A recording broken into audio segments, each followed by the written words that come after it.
오토브라이트 다이렉트 코리아는 영국에 있는 오토브라이트 다이렉트라는 디테일링 브랜드가 있어요. 거기에 이제 한국 총판이랑 아시아 총판을 맡고 있는 회사고요. 세차랑 디테일링 용품을 판매하고 있는 회사입니다. 영국에 있는 오토브라이트 다이렉트는 2005년도에 시작을 했어요. 저희 오토브라이트 다이렉트 코리아는 2012년도에 시작을 했습니다. 근데 이제 영국에 있는 오토브라이트 다이렉트 같은 경우에는 사장님이 처음에 이제 직접 디테일링을 하시던 분인데 올해로 거의 22년 차가 됐죠. 디테일링 시장에서 가장 오래된 브랜드라고 하면 이제 맥과이어스가 있는데 걔네들보다는 확실히 역사는 되게 짧죠. 영국 같은 경우에도 이제 역사가 깊은 브랜드라고 하면은 오토글림이라고 있는데 걔네 같은 경우에는 영국 황실에도 납품해가지고 황실 마크를 되게 이제 자랑처럼 달고 있는 브랜드인데 2005년에 오토브라이트 다이렉트가 영국에서 시작하고 나서 한 2017년 때부터는 1위 정도를 차지하고 있는 굉장히 빠르게 성장한 회사예요.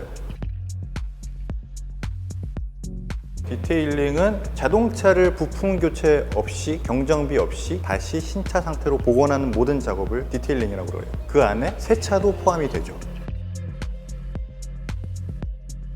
영국이 디테일링의 종주국이라고 볼 수 있죠. 그게 이제 환경 때문에 그래요. 많이들 아시는 케미컬 가이드 같은 경우에는 미국 브랜드인데 얘네들이 이제 시작한 부분이 미국 서부 쪽이에요. 캘리포니아 쪽인데 그쪽은 아무래도 날씨가 너무 워낙에 좋다 보니까 사람들이 평가하기로는 전 세계적인 평가는 영국 브랜드들이 아무래도 환경도 안 좋고 비도 많이 오고 그런 열악한 환경 때문에 오히려 이제 디테일링 문화나 제품들이 굉장히 많이 발달했다. 그리고 디테일링이라는 단어도 영국에서 처음 쓰기 시작했고요. 디테일링이 영국의 종주국이라고 볼 수 있죠.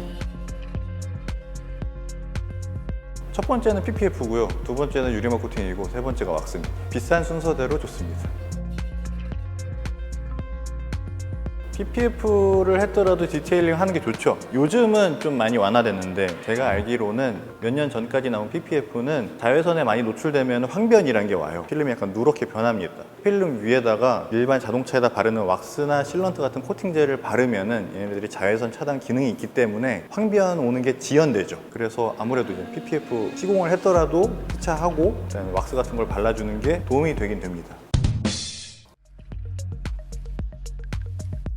디테일링 시장 중에서도 셀프 세차장 쪽은 아무래도 집합 금지나 이런 국가의 정책으로 제한되는 부분이 없다 보니까 셀프 세차를 하시는 분들은 크게 제한을 받진 않으신 것 같아요. 사실 디테일링 샵을 운영하고 계신 분들은 어떤 식으로 제한을 받았을 것 같긴 한데 아무래도 디테일링 샵 하시는 분들이 좀 피해를 많이 보시지 않았을까? 그렇게 예상만 하고 있어요. 이게 저희도 이제 매년마다 시장 상황 따라 가지고 굉장히 다르게 변화하기 때문에 뭐라고 딱 말씀을 못 드리겠는 게 어떤 경우에는 소비 심리가 위축돼서 사실 세차용품이라고 하는 게 생필품이 아니라 취미용품이잖아요. 그러니까 취미용품을 맨 처음에 줄이신단 말이에요. 점점 더 힘들어지면 생필품에 대한 소비가 줄어들게 되는데 어떨 때는 이제 소비가 되게 위축되면서 저희 취미용품이 급격하게 이제 매출이 떨어질 때가 있는데 이번에 팬데믹 같은 경우에는 처음에 매출이 좀 떨어지다가 사람들이 할 게 없다 보니까 취미로 할 수 있는 게 그나마 제한이 걸리지 않은 셀프 세차 쪽으로 좀 집중이 된 게 아닌가, 그래서 타격이 좀 없었던 게 아닐까라고 추측하고 있죠. 일단 브랜드가 많아진다는 거는 수요가 증가하고 있다는 반증이잖아요. 공급이 따라오고 있는 거니까 이거는 시장 파이가 커졌다고 볼 수밖에 없는 거죠. 우리나라 환경법이 언제 만들어져서 얼마나 개정이 됐는지 모르겠는데 일단 셀프 세차장 및 셀프 세차 용품에 대한 환경법은 제 개인적으로 생각했을 때는 적합하지는 않은 것 같아요. 현재 너무 과하다. 이미 셀프 세차 용품 자체가 생분해도라든지 뭐 이런 부분에 있어서 굉장히 많은 개선을 이뤄왔는데 해수 처리 관련된 법규들 같은 경우에는 아직도 굉장히 옛날 것에 머물러 있다. 국회의원들이 이런 거에는 아직 신경 안 쓰고 있다. 변화하지 않고 있고, 영국 같은 경우에도 사실 이제 집 앞이나 이런 데서 세차하거나 뭐 주차장에서 세차하는 거는 전혀 문제가 안 되고 있거든요. 걔네들이 이제 제품들이 그만큼 따라왔다라고 보는 거기 때문에. 그래서 밴 하나에 이제 디테일링 용품들이 갖춰져 있는, 그리고 이분들이 이제 출장 세차를 하는 이런 것들이 이제 굉장히 잘 돼 있는데 우리나라도 아파트 주차장에서 세차를 하긴 하는데 물을 쓸 수가 없어요. 물을 쓰면 환경법에 저촉이 되기 때문에 그런 부분들이 아직 좀 뒤쳐져 있다고 보는 거죠. 세차 환자인 분이 국회의원이 되면 가능성이 있습니다.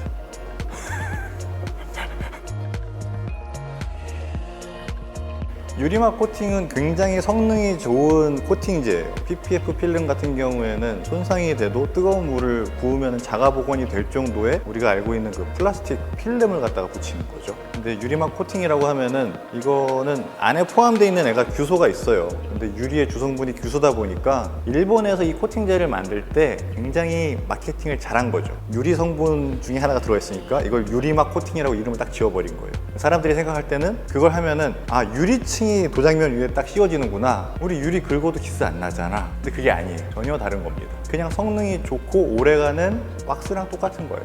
근데 그건 뭐 굉장히 잘한 마케팅이기 때문에 뭐라고 할 수는 없지만 약간 좀 과장되긴 했죠. 그렇게 이제 홍보를 많이 했죠. 대학교를 진학할 때부터 공대를 진학했어요. 전공은 토목공학과를 나왔고 하물며 대학원까지 졸업했습니다. 그리고선 설계회사를 다니고 있었죠. 다니다가 이제 자의반 타의반으로 기회가 생겨가지고 그 회사를 그만둘까 말까 고민을 할 때와 제가 디테일링에 빠지던 시기가 겹쳤습니다.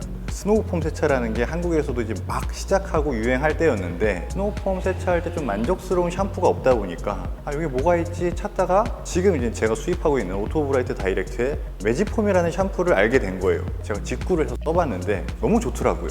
아, 그래가지고 어떻게 할까 고민을 하다가 영국 본사에 연락을 해가지고 혹시 한국에 너네가 거래하는 업체가 있느냐, 없다고 해가지고 그러면 내가 해도 되겠느냐 했더니 해도 된다고 해서 갑자기 그렇게 사업을 시작을 하게 됐어요. 투자도 없었고 가지고 있는 돈 탈탈 털어가지고 그 돈 다 물건 사는 걸로 해서 시작을 했죠.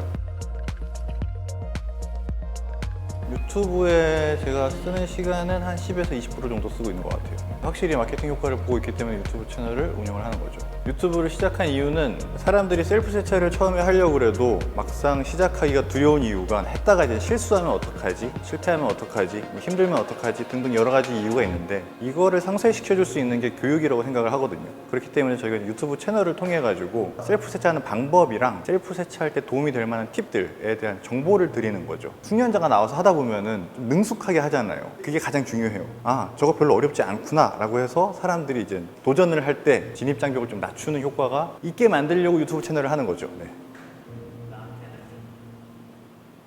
제가 가장 애정하고 좋아하는 제품은 당연히 이제 아까 맨 처음에 말씀드렸던 매직폼이란 제품이랑 그거를 쏠 수 있게 해주는 폼렌스, 이 두 가지가 저한테 가장 첫 인상도 굉장히 좋았고 저희 브랜드의 시그니처 제품이기도 하기 때문에 가장 애정이 가죠. 가장 잘 팔리는 제품은 이제 페인트 클린저라는 제품인데 제품명은 인핸스라고 보통 여러분들이 차 운행하다가 잘 지워지지 않는 오염물들을 대부분 다 지울 수 있는 거다 보니까 용도가 다방면이기도 하고 사용법도 쉽다 보니까 많은 분들이 찾아주시는 것 같습니다. 저는 그렇게 레이스에 대한 운전에 취미가 있긴 한데 모르겠어요. 아직은 레이스를 해보고 싶다 뭐 이런 생각은 들진 않아요. 많은 분들이 제가 이제 세차 용품을 판매를 하고 있다 보니까 차에 전반적으로 관심이 많을 거라고 생각을 하시는데 저는 깨끗해지는 걸 좋아하는 사람이지 차 자체를 굉장히 좋아하는 사람은 아니에요. 그러니까 아마 다른 사업을 한다면은 뭐든 깨끗하게 만드는 뭔가를 할 것 같아요. 지금 많은 분들이 이제 디테일링도 놀이 문화라고 설명을 하고 싶어 하고 그렇게 본인들이 인지하고 싶어 해요. 남자들이 이제 둘셋 모여가지고 금요일 밤에 친구들이랑 새벽까지 술 처먹는 거 아니고 셀프 세차장 가서 되게 건전하게 차를 닦고 오는 거 아니냐 라면서 이제 집에 있는 와이프분들한테 허락을 구하고 난 되게 건전한 놀이 문화를 즐기고 있는 거야 라는 말씀들을 많이들 하시더라고요. 그런 놀이 문화를 만들어가는데 저희도 일조를 하려고 유튜브 채널을 운영을 하면서 많은 분들한테 정보를 드리려고 노력을 하는 것이고 저희가 더 앞으로 노력을 해야 될 거는 이제 되게 소수일 때 우리들끼리 이거 되게 좋은 놀이 문화야 라고 하는 거는 그닥 다른 사람들한테 설득력이 없는 것 같아요. 이게 좀 대중화가 돼서 셀프 세차를 하지 않는 사람도 와 요즘 셀프 세차하는 사람 정말 많고 그거 하는 사람들 되게 열심히 하는데 되게 좋은 놀이 문화인 것 같아. 이런 게 남자들이 주로 하는 거 보면은 골프, 낚시 뭐 요딴 것들 있잖아요. 서바이벌 게임 이거는 해보지 않았어도 들으면 알잖아요. 그 정도까지 이제 발전을 시켜놔야 사람들이 저 셀프 세차 놀이 문화야 라고 인식하는 것 같아요. 셀프 세차 용품을 판매하는 회사지만 그렇게 놀이 문화를 만드는 데 좀 일조하고 싶습니다.